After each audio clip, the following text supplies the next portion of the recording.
Hello friends, সবাই কেমন আছেন? আশা করি সবাই খুবই ভালো আছেন। আজকে আপনাদের জন্য রেসিপি নিয়ে আসলাম পোস্ত বাটা দিয়ে কলা চচ্চড়ি। চলুন চটপট দেখে আসি। ফার্স্ট আমরা এখানে 3 পিস কলা নিয়ে নিলাম, আলু আর পেঁয়াজ নিয়ে নিলাম। এরপর আলুটা পাতলা পাতলা করে কেটে নিলাম, সঙ্গে কলার খোসাটা বাদ দিয়ে আমরা কেটে নিলাম।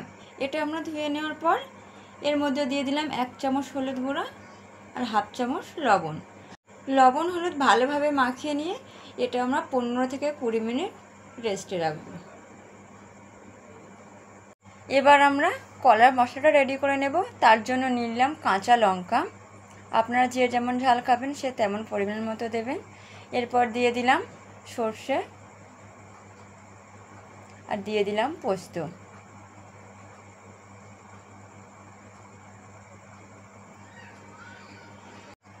এরপর এর মধ্যে একটু জল দিয়ে দিলাম। এটা এবার আমরা মিক্সিতে দিয়ে একটা পেস্ট বানিয়ে নেব।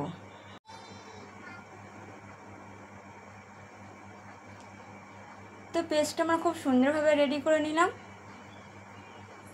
এরপর কড়াইয়ের মধ্যে আমরা নিয়ে নিলাম সাদা তেল। তেলটা একটু গরম হয়ে যাওয়ার পর মধ্যে দিয়ে দিলাম পেঁয়াজ কুচি। পেঁয়াজটা অল্প একটু লাল হয়ে গেছে। এবার এর মধ্যে আমরা দিয়ে দেব কলা, কারণ কলা আলু পেঁয়াজ লঙ্কার সঙ্গে 3 থেকে 4 মিনিট একটু ভেজে নেব, সেই জন্য পেঁয়াজটা খুব কড়া করে ভাজিনি।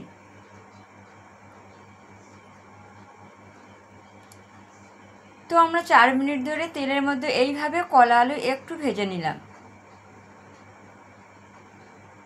এরপর এর মধ্যে দিয়ে দিলাম স্বাদ পরিমাণ লবণ।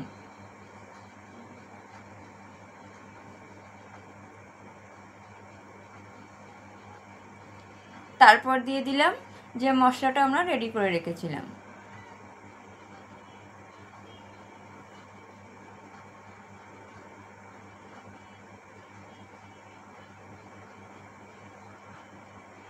এটা একটু কষিয়ে নেওয়ার পর এবার এর মধ্যে আমরা দিয়ে দিলাম 1 বাটি পরিমাণ জল। জলটা দিলাম মশলাটা একটু কষিয়ে নেওয়ার জন্য।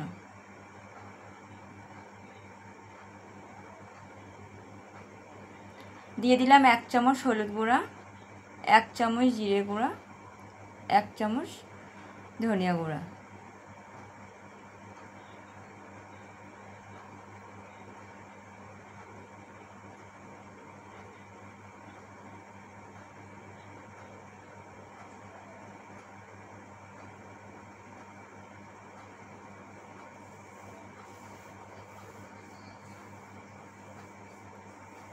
যে জলটা দিয়েছিলাম সেটা মরে যাওয়ার পর এর মধ্যে আবার আমরা 1 বাটি জল অ্যাড করলাম।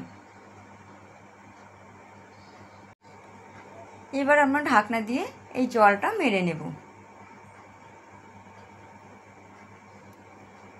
তো 6 থেকে 7 মিনিট পর ঢাকনাটা খুললাম এবং যে জলটা দিয়েছিলাম সেই জলটা প্রায় মরে গেছে, অল্প একটু রয়ে গেছে। এটা নাড়াতে চাড়াতেই জলটা পুরো মরে যাবে। তো রেসিপিটা হওয়ার মুখে দিয়ে দিলাম 5 মেশালি মশলা 1 চামচ। আর এই মশলাটা যে রেসিপিতে দেবেন সেই রেসিপির টেস্ট কিন্তু দ্বিগুণ বেড়ে যাবে। আর কেউ যদি এই মশলার ভিডিওটি চান অবশ্যই কমেন্টে জানাবেন, তাহলে একদিন আপনাদের কাছে এই মশলার ভিডিওটি শেয়ার করব। আর আপনাদের সঙ্গে কথা বলতে বলতে রেসিপিটা প্রায় রেডি হয়ে গেছে। রেসিপিটা রেডি হওয়ার মুখে আবার দিয়ে দিলাম অল্প একটু চিনি। দেখতেই পাচ্ছেন কলার গায়ে গায়ে পুরো মশলাটা লেগে গেছে।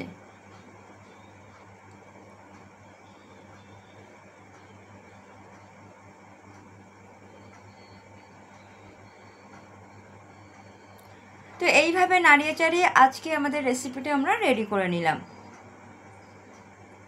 তো আপনাদের এই কলা পোস্ত রেসিপি কেমন লাগলো অবশ্যই কমেন্টে জানাবেন। আর যদি ভালো লাগে পেজে একটা সাবস্ক্রাইব, একটা লাইক করে দেবেন।